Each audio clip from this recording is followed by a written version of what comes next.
¿Cómo están, queridos hermanos, queridas hermanas? Bienvenidos nuevamente a Manantial de Sabiduría Celestial, un espacio ideal para un momento espiritual. Estoy muy contento de poder reunirme este día con ustedes para compartirles una nueva enseñanza de los fundamentos del cristianismo. Espero que este tema que vamos a analizar a continuación sea de gran bendición para sus vidas. Bueno, como es costumbre, acompáñenme en oración. Querido Dios, este día estamos muy agradecidos porque nos permites reunirnos en tu nombre. Queremos entregarte, Señor, nuestras vidas, porque queremos ser controlados, capacitados y dirigidos por el poder de tu Espíritu Santo. Si te hemos fallado, Padre, te pedimos perdón con todo nuestro corazón. Lo único que deseamos es cumplir con tu voluntad y hacer cosas que te agraden, amado Padre. Querido Dios, todas esas faltas, todos esos miedos, todas esas incertidumbres, todos esos problemas los colocamos en tus preciosas manos. Sabemos, Padre Santo, Señor, que tú tienes cuidado de todos nosotros. En el poderoso nombre de nuestro Señor Jesucristo, te oramos. Amén y amén. Bueno, esto es una presentación de Manantial de Sabiduría Celestial, un espacio ideal para un momento espiritual. Bienvenidos.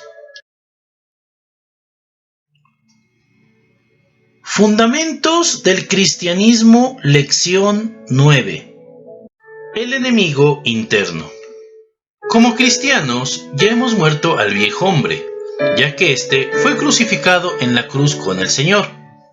Por esa razón, nosotros estamos con Cristo y somos una nueva creación. Como dice 2 Corintios 5:17, que los que estamos en Cristo somos una nueva creación. Todas las cosas viejas han pasado, he aquí, todas son hechas nuevas. Nuestro problema no es morir al viejo hombre. Nosotros morimos a ese viejo hombre gracias al sacrificio que Jesús hizo en la cruz y ya somos salvos. Pero el problema es esa naturaleza pecaminosa, que es un enemigo interno que vive en nosotros y todos los días luchamos con él. Porque es la que nos lleva a cometer el pecado de acción.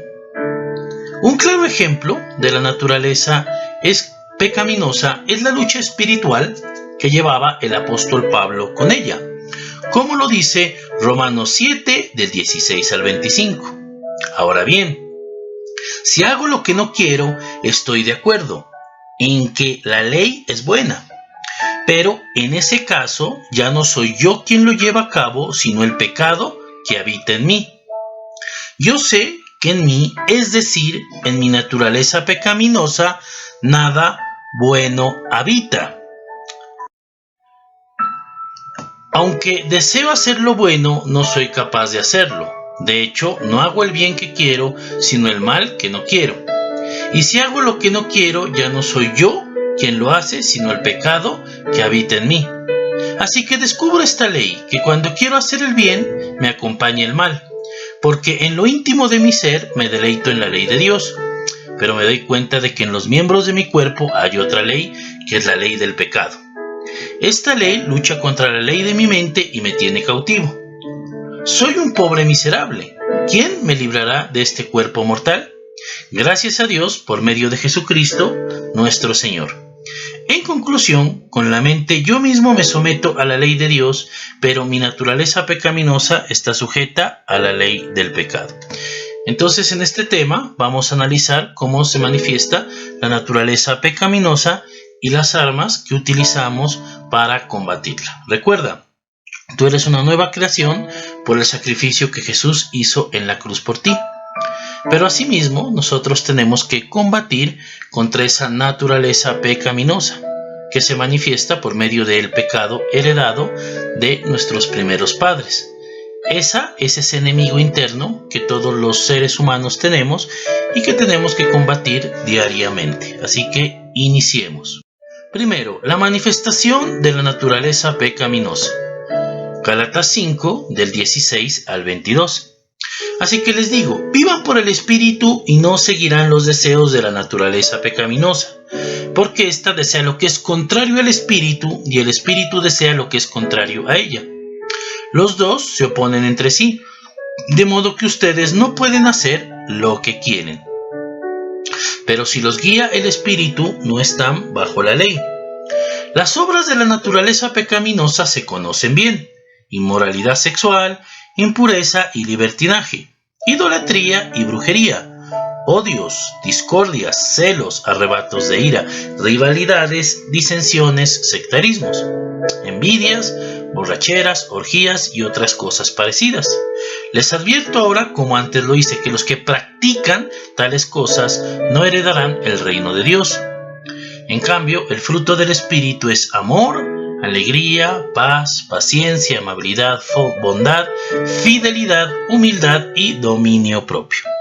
Entonces recuerden que nosotros combatimos diariamente contra esta naturaleza pecaminosa que se opone contra la ley de Dios. Esa naturaleza pecaminosa es la que quiere producir en nosotros el pecado de acción. Recuerden que hay un concepto muy importante que debemos tener en cuenta. Una cosa es la condición de pecado. La condición de pecado está en todos los seres humanos, como dice Romanos 3:23, por cuanto todos pecaron y están destituidos o separados de la gloria de Dios. Todos luchamos con esa condición de pecado. Pero la condición del pecado no es el problema es la acción del pecado. La acción del pecado es lo que nos lleva a la práctica en sí del pecado y nos lleva a cometer todos esos tipos de pecados que son propios de la naturaleza pecaminosa. ¿Sí? Entonces, y eso es lo que es grave ante los ojos de Dios, la acción del pecado. Por esa razón vamos nosotros a mirar en este tema cómo podemos luchar contra esa naturaleza pecaminosa, contra esa naturaleza que se opone a la ley de Dios.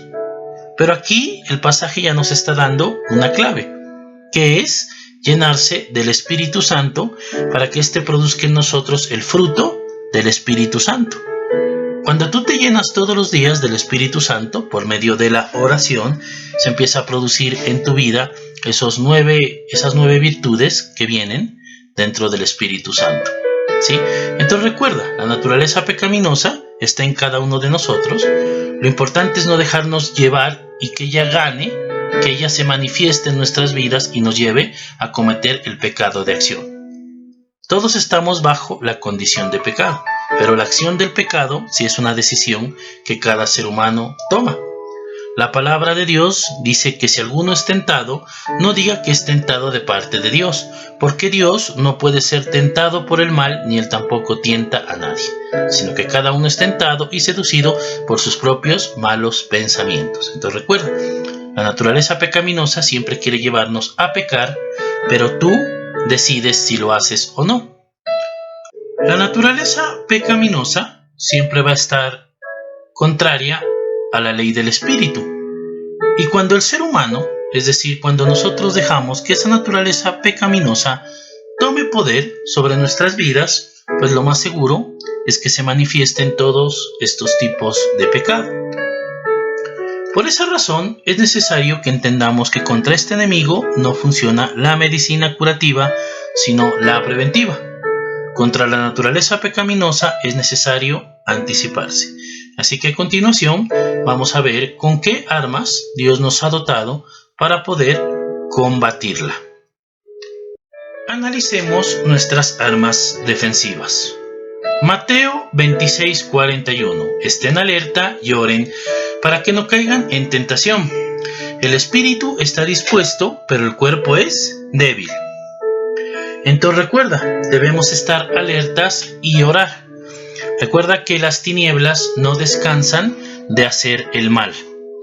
El propósito de Satanás, como habíamos visto en la lección anterior, es matar, robar y destruir todo el plan y el propósito de Dios. Así que debemos mantenernos alertas todo el tiempo, y para estar alertas es necesario orar continuamente. Una oración efectiva y constante nos ayuda a mejorar nuestra comunicación y nuestra comunión con Dios.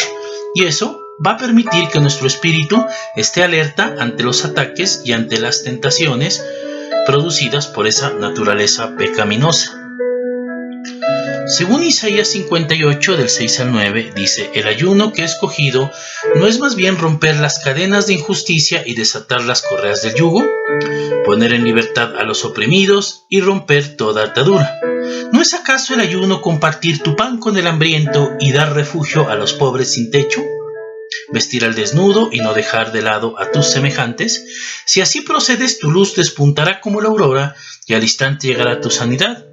Tu justicia te abrirá el camino y la gloria de Dios te seguirán. Llamarás y el Señor responderá, pedirás ayuda y Él dirá: aquí estoy. Entonces recuerda, el ayuno también es un arma muy poderosa. El propósito del ayuno es someter al cuerpo para que el espíritu crezca. Más adelante, con la ayuda de Dios, les voy a hablar un poco más acerca del ayuno, ya que a pesar de ser un arma muy poderosa, también es un concepto muy complejo de entender porque hay diferentes tipos de ayuno, ¿no? Entonces, más adelante, si Dios no lo permite, les voy a hablar un poco más acerca del ayuno y les voy a explicar este concepto. Entonces, es el propósito del ayuno: fortalecer el espíritu, someter la carne para que así estemos preparados y dispuestos a combatir contra esa naturaleza pecaminosa y contra las acechanzas de Satanás. Hechos 1:8: pero cuando venga el Espíritu Santo sobre ustedes recibirán poder y serán mis testigos tanto en Jerusalén como en toda Judea y Samaria y hasta los confines de la tierra. Entonces recuerda llenarte todos los días del Espíritu Santo por medio de la fe. La palabra de Dios dice: no te emborraches con vino, que lleva al desenfreno, sino más bien llénate del Espíritu Santo. Así que debemos llenarnos todos los días del Espíritu Santo por medio de la oración, para que así el poder del Espíritu Santo se manifieste en nuestras vidas y tengamos la capacidad de combatir a la naturaleza pecaminosa, como lo dice Gálatas 5, del 16 al 22, que el único que se opone a esa naturaleza pecaminosa es el Espíritu Santo. También 1 Corintios 10:14 dice: por lo tanto, mis queridos hermanos, huyan de la idolatría. Debemos huir de la idolatría. El concepto de la idolatría también es un concepto amplio, que más adelante, con la ayuda de Dios, quisiera compartirles, porque hay muchos tipos de idolatría. Por esa razón es necesario que nosotros entendamos y tengamos en cuenta bien este concepto, pero debemos huir de la idolatría. 1 Corintios 6:18: huyan de la inmoralidad sexual. Todos los demás pecados que una persona comete quedan fuera de su cuerpo, pero el que comete inmoralidades sexuales peca contra su propio cuerpo. Debemos huir de la inmoralidad sexual. Los pecados que están dentro de la inmoralidad sexual son la práctica, recuerden, la práctica de pecados como la homosexualidad, como la fornicación, como el adulterio, como el incesto y todo ese tipo de pecados y todo ese tipo de prácticas de pecados que están dentro de la rama de la inmoralidad sexual. Son pecados que están fuera del orden que Dios estableció de las relaciones sexuales que son permitidas dentro del matrimonio. Todo lo que está fuera de ahí, ¿sí? O todo lo que sea mancillar el matrimonio, como es el adulterio, obviamente son pecados que están dentro de la inmoralidad sexual. Debemos tener mucho cuidado de este tipo de pecados porque son incluso los que el cuerpo y la naturaleza pecaminosa más los piden, es decir, son en los que más se deleita esa naturaleza pecaminosa, ¿sí? Entonces debemos tener en cuenta que debemos huir de todo este tipo de pecados. Según 2 Timoteo 2:22 dice: huye de las malas pasiones de la juventud y esmérate en seguir la justicia, la fe, el amor y la paz, junto con los que invocan al Señor con un corazón limpio. Debemos huir de las malas pasiones, de esos malos pensamientos, de esos malos deseos que hay en nuestro corazón. Debemos huir y no dejar que estos tomen fuerza en nuestra vida. Es decir, debemos decirle no a esas malas pasiones, a esos malos pensamientos. Recuerda que tú eres una nueva creación. como lo dice Gálatas 2:20. He sido crucificado con Cristo y ya no vivo yo, sino que Cristo vive en mí. Lo que ahora vivo en el cuerpo lo vivo por la fe en el Hijo de Dios, quien me amó y dio su vida por mí. ¿Cómo? Somos una nueva creación. ¿Quién vive en nosotros? Pues ya no vivimos nosotros, sino que Cristo vive en mí. Recuerda que la palabra de Dios dice que nosotros somos un reflejo de Cristo.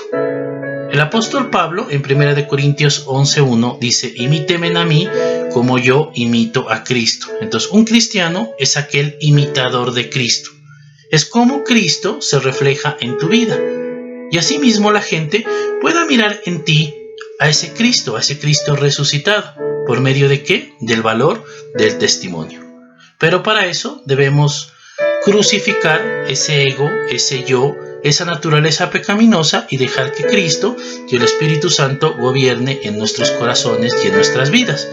Y asimismo ellos nos van a guiar para hacer las cosas conforme al propósito de Dios y cada día ser más el reflejo de Cristo. Finalmente, seamos valientes y resistamos. Josué 1:9. Ya te lo he ordenado, sé fuerte y valiente, no tengas miedo ni te desanimes, porque el Señor tu Dios te acompañará donde quiera que vayas. Segunda de Timoteo 1:7. Pues Dios no nos ha dado un espíritu de timidez, sino de poder, de amor y de dominio propio. Debemos ser valientes y resistir al pecado. El Espíritu Santo nos permite también ser valientes y resistir al pecado, porque el Espíritu Santo es un espíritu de poder. Nos da poder para poder también resistir ese tipo de pecados. Es de amor porque Dios nos consuela y está con nosotros todo el tiempo, es decir, sentimos el amor de Dios todo el tiempo. Y de dominio propio, que también es un fruto del Espíritu Santo, es decir, que si tú te sigues llenando del Espíritu Santo vas a tener ese dominio propio para poder evitar ese tipo de tentaciones y pecados. Bueno, queridos hermanos, queridas hermanas, les agradezco mucho por el tiempo que han depositado en esta valiosa lección. Espero que les contribuya un poco más para su crecimiento espiritual. No se olviden de suscribirse a mi canal para poderles compartir más temas de edificación como estos. Que el Señor Jesucristo me los bendiga a todos. Hasta la próxima.